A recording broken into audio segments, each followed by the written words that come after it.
ಚಿನ್ನದ ಗುಡಿ ಹುಂಡಿ ಗ್ರಾಮಸ್ಥರು ಕಾಂಗ್ರೆಸ್ ಮುಖಂಡರು ರಾಜ್ಯಪಾಲರ ನಡೆ ವಿರುದ್ಧ ಕೇಂದ್ರ ಸರ್ಕಾರ ಹಾಗೂ ರಾಜ್ಯಪಾಲರ ವಿರುದ್ಧ ಪ್ರತಿಭಟನೆ. ನಂಜನಗೂಡು ತಾಲೂಕಿನ ಚಿನ್ನದಗುಡಿ ಹುಂಡಿ ಗ್ರಾಮದ ರೈಲ್ವೆ ಗೇಟ್ ಬಳಿ ಸಾವಿರಾರು ಸಂಖ್ಯೆಯಲ್ಲಿ ಜಮಾಯಿಸಿದ ಸುತ್ತಮುತ್ತಲಿನ ಗ್ರಾಮಸ್ಥರು ಹಾಗೂ ಕಾಂಗ್ರೆಸ್ ಕಾರ್ಯಕರ್ತರ ಮುಖಂಡರೆಲ್ಲ ಸೇರಿ ಚಿನ್ನದಗುಡಿ ಹುಂಡಿ ಗ್ರಾಮ ಪಂಚಾಯಿತಿ ಸದಸ್ಯರಾದ ಶಿವಸ್ವಾಮಿ ಅವರ ನೇತೃತ್ವದಲ್ಲಿ ಕೇಂದ್ರ ಸರ್ಕಾರ ಹಾಗೂ ರಾಜ್ಯಪಾಲರ ವಿರುದ್ಧ ರಸ್ತೆಗಿಳಿದು ಪ್ರತಿಭಟನೆ ನಡೆಸಿ ಆಕ್ರೋಶವನ್ನ ವ್ಯಕ್ತಪಡಿಸಿದ್ದಾರೆ. ಈ ವೇಳೆ ಪ್ರತಿಭಟನಾಕಾರರು ಆಕ್ರೋಶಗೊಂಡು ರಾಜ್ಯಪಾಲರ ಭಾವಚಿತ್ರಕ್ಕೆ ಚಪ್ಪಲಿಯಲ್ಲಿ ಹೊಡೆದು ಗೋ ಬ್ಯಾಕ್ ರಾಜ್ಯಪಾಲ ಎಂದು ಕೇಂದ್ರ ಸರ್ಕಾರದ ವಿರುದ್ಧ ಹಾಗೂ ರಾಜ್ಯಪಾಲರ ವಿರುದ್ಧ ಧಿಕ್ಕಾರದ ಘೋಷಣೆಗಳನ್ನು ಕೂಗಿ ಆಕ್ರೋಶವನ್ನ ವ್ಯಕ್ತಪಡಿಸಿದ್ದಾರೆ. ಈ ವೇಳೆ ಮಾಧ್ಯಮಗಳ ಜೊತೆ ಮಾತನಾಡಿದ ಕುರುಬರ ಸಂಘದ ನಿರ್ದೇಶಕರಾದ ರಾಜು ಕುರಿಹುಂಡಿಯವರು ಮಾತನಾಡಿ, ದ್ವೇಷದ ರಾಜಕಾರಣ ಮಾಡುತ್ತಿರುವ ಕೇಂದ್ರ ಸರ್ಕಾರ ಹಾಗೂ ಅವರ ಕೈಗೊಂಬೆಯಾಗಿ ಕುಣಿಯುತ್ತಿರುವ ರಾಜ್ಯಪಾಲರ ನಡೆಯನ್ನ ಖಂಡಿಸುತ್ತೇವೆ. ತಕ್ಷಣವೇ ಮುಖ್ಯಮಂತ್ರಿ ಸಿದ್ದರಾಮಯ್ಯ ಅವರ ಮೇಲೆ ತನಿಖೆಗೆ ಆದೇಶ ಮಾಡಿರುವುದನ್ನು ಹಿಂಪಡೆಯದೆ ಹೋದರೆ ಮುಂದಿನ ದಿನಗಳಲ್ಲಿ ಉಗ್ರ ಹೋರಾಟ ನಡೆಸುವುದಾಗಿ ಎಚ್ಚರಿಕೆ ನೀಡಿದ್ದಾರೆ. ಈ ವೇಳೆ ಪ್ರತಿಭಟನೆಯಲ್ಲಿ ಚಿನ್ನದಗುಡಿ ಹುಂಡಿ ಹಾಗೂ ಸುತ್ತಮುತ್ತಲಿನ ಗ್ರಾಮಸ್ಥರು, ಕುರುಬರ ಸಂಘದ ನಿಕಟಪೂರ್ವ ಅಧ್ಯಕ್ಷರಾದ ಸುಬ್ರಹ್ಮಣ್ಯ ಮತ್ತು ಕಾಂಗ್ರೆಸ್ ಮುಖಂಡರುಗಳಾದ ಪ್ರಭು, ಶಿವು ಸೇರಿದಂತೆ ಅನೇಕರು ಉಪಸ್ಥಿತರಿದ್ದರು.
ನಮ್ಮ ಕರ್ನಾಟಕದ ರಾಜ್ಯಪಾಲರಾದ ಗೆಹ್ಲೋಟ್ರವರು ಏನು ಇವತ್ತು ಪ್ರಾಸಿಕ್ಯೂಷನ್ಗೆ ಅನುಮತಿ ಕೊಟ್ಟಿದ್ದಾರೆ, ಅದರ ವಿರುದ್ಧವಾಗಿ ಪ್ರತಿಯೊಂದು ಹಳ್ಳಿಗಳಲ್ಲೂ ಪ್ರತಿಭಟನೆ ಆಗ್ತಾ ಇದೆ.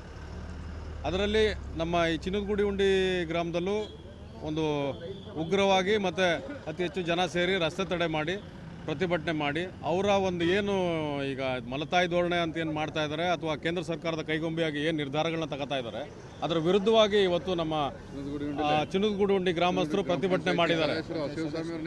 ಚಿನ್ನದಗುಡಿ ಹುಂಡಿ ಗ್ರಾಮ ಪಂಚಾಯತಿ ಸದಸ್ಯರುಗಳೆಲ್ಲ ಸೇರಿ ನಮ್ಮ ಶಿವಸ್ವಾಮಿ ಅವರು, ಶಿವು, ಕಾಳೇಗೌಡರು, ಮಂಜು, ಇಲ್ಲಿ ಎಲ್ಲ ಗ್ರಾಮಸ್ಥರುಗಳು ಮತ್ತು ನಮ್ಮ ಅಶೋಕ ಇವರೆಲ್ಲ ಸೇರಿ ಇವ್ರ ನೇತೃತ್ವದಲ್ಲಿ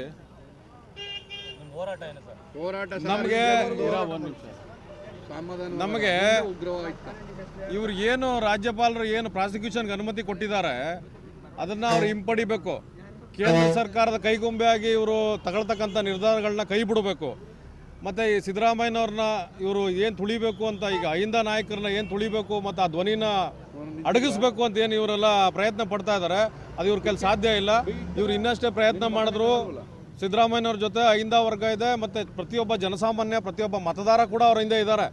ಅವ್ರನ್ನ ಇವತ್ತು ಪ್ರಜಾಪ್ರಭುತ್ವ ವ್ಯವಸ್ಥೆ ಒಳಗಡೆ 136 ಸೀಟ್ ಗೆಲ್ಲಿಸಿ ಮುಖ್ಯಮಂತ್ರಿ ಮಾಡಿರ್ತಕ್ಕಂಥದ್ದು. ಇವರು BJP ಅವರು ರಾಜ್ಯಪಾಲರನ್ನ ಬಳಸ್ಕೊಂಡು ಇವ್ರು ಏನೇ ಉನ್ನಾರ ಮಾಡಿದ್ರು ಕೂಡ ಅವ್ರನ್ನೇನೂ ಮಾಡ್ಲಿಕ್ಕೆ ಸಾಧ್ಯ ಇಲ್ಲ. ಉಗ್ರ ರೂಪಕ್ಕೆ ತಗತ್ತದೆ. ರಾಜ್ಯದಾದ್ಯಂತ ಪ್ರತಿ ಹಳ್ಳಿಯಿಂದ ಬಂದು ರಾಜ್ಯಪಾಲರ ಭವನ ಮುತ್ತಿಗೆ ಹಾಕ್ಬೋದು, ಅಥವಾ ರಾಜ್ಯಪಾಲರು ಹೋಗೋವರೆಗೆ ಬೆಂಗಳೂರು ಬಿಟ್ಟು ಕದಲ್ದೇ ಇರೋ ಅಂಥ ಪರಿಸ್ಥಿತಿ ಬರ್ಬೋದು ಮುಂದೆ.